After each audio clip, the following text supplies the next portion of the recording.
तो इस वीडियो में हम दो प्रॉब्लम सॉल्व करने वाले हैं। फर्स्ट प्रॉब्लम है, ऑन द स्क्रीन दिख रहा है कि Z1 Z2 Z3 तीन कॉम्प्लेक्स नंबर्स हैं एंड तीनों के अलग अलग मॉड्यूलस की वैल्यू गिवन हुआ है यहाँ पे। एंड फिर एक जो बड़ा सा एक्सप्रेशन है, ये एक्सप्रेशन है, इसको हमें सॉल्व करके वैल्यू फाइंड करना है, राइट। तो इसके लिए जो प्रीरिक्विजिट है, क्योंकि हम इतना बड़ा एक्सप्रेशन सॉल्व नहीं करने वाले इन वन को, तो हम कुछ एक कंसेप्ट डेवलप करेंगे पहले।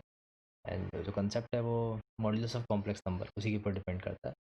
सो तो बहुत बेसिक प्रॉपर्टीज़ होती है मॉड्यूलस की कि z into z bar equal to mod z square, यानी कि किसी भी कॉम्प्लेक्स नंबर को उसके अगर कंजुगेट से मल्टीप्लाई किया तो एब्सोल्यूट वैल्यू का स्क्वायर आ जाता है। सेकंड चीज़ जो कि एक बहुत ऑब्वियस चीज़ है कि absolute value of z and absolute value of z bar, ये दोनों इक्वल रहते हैं, राइट। देखने में दोनों बहुत आसान प्रॉपर्टीज़ है, बट इसका हम यूज़ करने वाले हैं। तो फर्स्ट प्रॉब्लम ये है। एंड सेकंड प्रॉब्लम है कि अगेन तीन कॉम्प्लेक्स नंबर गिवन है, Z1 Z2 Z3, तीनों के मॉड्यूलस गिवन है और उनको होल्ड करने के लिए कंस्टेंट भी गिवन है कि 2Z1 + 3Z2 + 4Z3 = 2 and then find value of this expression, right. तो हम दोनों प्रॉब्लम सॉल्व करने वाले हैं। बेसिक आइडिया वही है जो मैंने बोला प्रीरिक्विजिट का कि z इंटू जेड बार मॉड जेड स्क्वायर होता है। उससे हम कैसे इस क्वेश्चन को डील करते हैं वो समझते हैं। So first question first start करते हैं। तो ये सब ओपन करने से पहले मैं एक स्मॉल कंसेप्ट डेवलप कर लेता हूँ यहाँ पे कि अगर कभी मुझसे ये पूछा जाता है mod of a plus b, absolute value of a plus b का square and absolute value of a minus b का स्क्वायर, राइट। तो एक यहाँ पे कॉम्प्लेक्स नंबर का स्क्वायर गिवन है, तो मैं इसको इस तरह लिख सकता हूँ कि ये a plus b into a plus b का कंजुगेट है, right. z into z bar उसी की फॉर्म में लिखा है। एंड सिमिलरली जो सेकंड वाला नंबर है उसको मैं लिख सकता हूँ a minus b into a minus b का कॉन्जुगेट। एंड जो कॉन्जुगेट है उसकी प्रॉपर्टीज़ होती है कि वो over addition and over difference distributive होता है, यानी मैं अलग अलग कॉन्जुगेट अप्लाई कर सकता हूँ। तो a minus b into bar minus b bar, fine. अब अगर हम इसको सॉल्व करते हैं तो क्या क्या आएगा, a into a bar, a into b bar, a bar into b, b into b bar, ये फर्स्ट से। एंड सेकंड वाले को मैं नीचे लिखता हूँ a into a bar and minus a into b bar and then minus a bar into b and then plus b into b bar. तो मैं थोड़ा ध्यान से देखें तो ये कैंसिल हो जा रहा है, ये कैंसिल हो जा रहा है। And a into a bar को मॉड ए स्क्वायर लिख सकते हैं, तो this is 2 time mod a square plus 2 time mod b square, right. तो हम इस चीज़ को यूज़ करने वाले हैं डेफिनेशन को, मतलब ये हमने जो फॉर्मूला बना लिया है अभी कि जब भी ऐसा आएगा इस टाइप की चीज़ कि mod of a plus b का square and mod of a minus b का स्क्वायर, तो हम इसको 2 time mod a square plus mod b square लिख सकते हैं, राइट। और किसी तो वीडियो में मैं ऑलरेडी सजेशन दिया भी होगा ये इनिशियली, ये कुछ थ्योरम है जिसको हम ज्योमेट्रिकली भी प्रूव कर सकते हैं, तो तुम खुद से करके देखना फिर से। एंड इस चीज़ को हम अभी एक्सटेंड करते हैं आगे कि ये कंसेप्ट अगर हमें लगाना है उस कंसेप्ट को यूज करके ये क्वेश्चन कैसे सॉल्व किया जो दिया है। तो मैं इसको थोड़ा क्लीन करता हूँ। ओके, सो पहले इन दो को ध्यान से देखो, इन दो को ध्यान से देखते हैं। तो यहाँ पे मैं ऐसा बोल सकता हूँ कि ये जो Z1 इसको मैं A लेता हूँ एंड जो Z2 + Z3 इसको B लेता हूँ।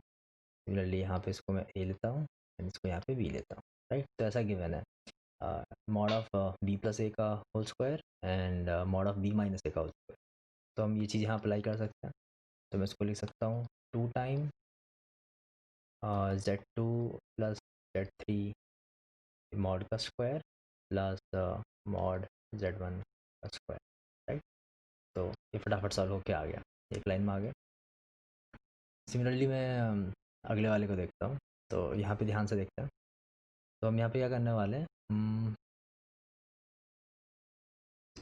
अगेन Z2 - Z3 इसको मैं Q लेता हूँ एंड इसको मैं P लेता हूँ, तो यहाँ पे क्या लिखा हुआ है, यहाँ पे ये है, ये किसके इक्विवेलेंट है, ये चीज़ जो है mod of P plus Q के इक्विवेलेंट है। तो ये चीज़ क्या हो जाएगी, ये माइनस क्यू हो जाएगी, राइट। ये पी है तो ये mod of P minus Q है, राइट। तो यहाँ पे भी ये चीज़, ये जो प्रॉपर्टी जो हमने राइट साइड में प्रूव की है वो अप्लाई की जा सकती है। इसको अगर मैं लिखता हूँ आगे, इस तरह लिखा जा सकता है, 2 टाइम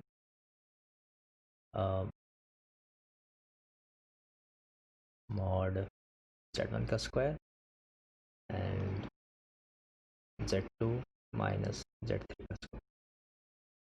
ओके, तो अब थोड़ा ध्यान से इसको सेग्रीगेट कर लेते हैं। तो 4 time mod z1 square and then 2 time z2 plus z3 का square and z2 minus z3 का स्क्वायर, राइट। एंड फिर से ये प्रॉपर्टी हम फिर से अप्लाई कर सकते हैं इस चीज़ को। तो अब वापस अप्लाई कर देते हैं, तो ये कितना आ जाएगा, 4 into mod z1 square and then 2 into mod z2 square plus mod z3 square, right. तो हमने थोड़ा सिस्टमेटिकली ओपन किया चीज़ों को,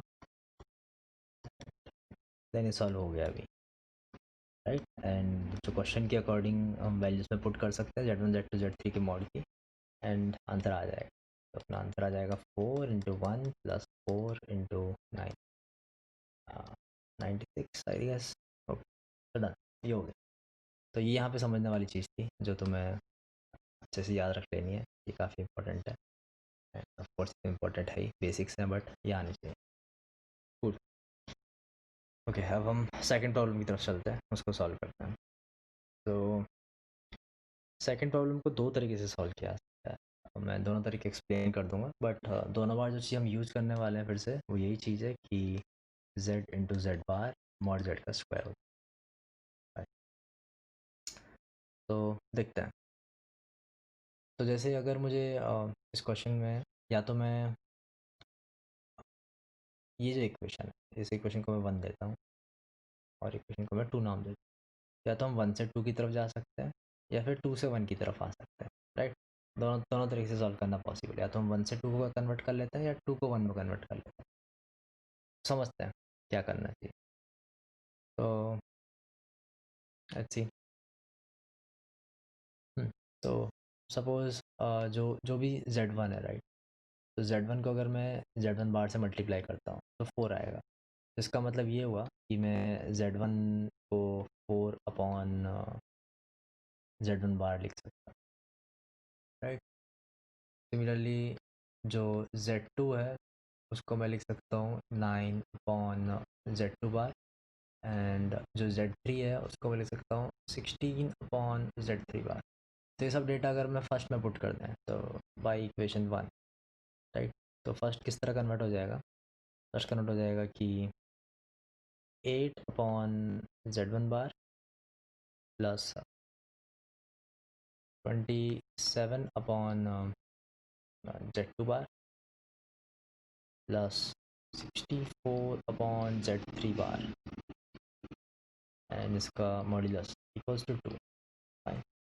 एंड ऑफ कोर्स अगर हम एलसीएम लेते हैं तो ये इस तरह बन जाएगा 8 into z2 bar z3 bar, 27 into z1 bar z3 bar, 64 into z1 bar z3 bar, and this whole thing divided by z1 bar z2 bar z3 bar equals to 2, right. And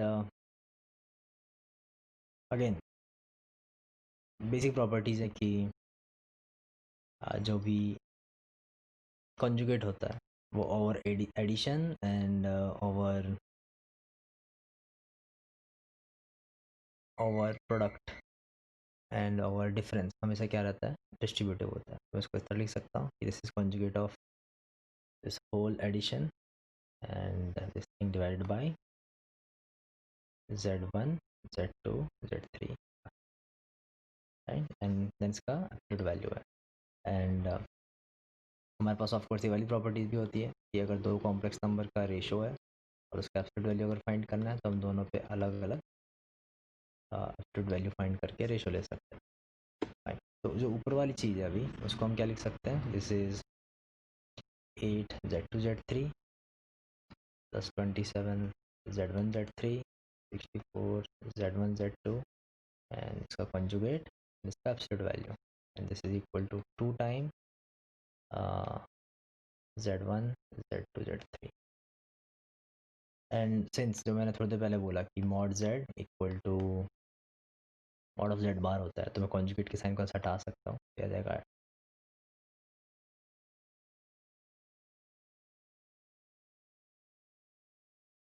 right and this is equal to 2 into and जो modulus है over product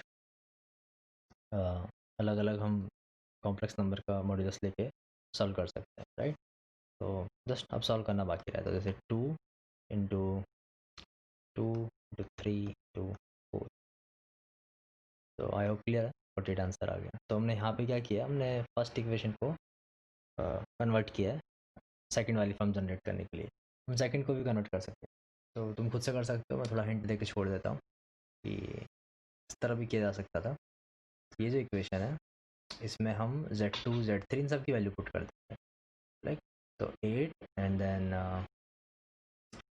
z2 की जगह क्या put कर सकते हैं हम 9 by z2 bar and z3 जगह 16 राइट तो देखते हैं तो 8 9 by z2 bar and 16 upon z3 bar similarly 27 16 upon z3 bar and 4 upon z1 bar and again 64 4 upon z1 bar and 9 upon z2 bar this whole thing a mod equals to some unknown y ये मान सकते थे and हमें y अभी solve करना है and then जैसे common लेके एलसीएम वगैरह लेके काफ़ी कुछ सॉल्व हो सकता है तो जैसे तो हम ध्यान से देखते हैं तो ऊपर क्या क्या कॉमन है तो ऊपर हर एक में 16 कॉमन है राइट यहाँ पे 16 कॉमन है अभी 16 कॉमन है कहीं तो दिख जाएगा एंड 9 भी कॉमन है राइट यहाँ पे भी 9 कॉमन है यहाँ पे भी 9 कॉमन है एंड 4 भी कॉमन है 4 एंड यहाँ पे 8 के अंदर 4 तो उसको थोड़ा ध्यान से देखते हैं तो 16 9 एंड 4 ये हम कॉमन ले सकते थे यहाँ पे क्या बचता 2 अपॉन z2 z3 का कॉन्जुगेट 16 9 एंड 4 चलेगा यहाँ से तो यहाँ पे बचता सिर्फ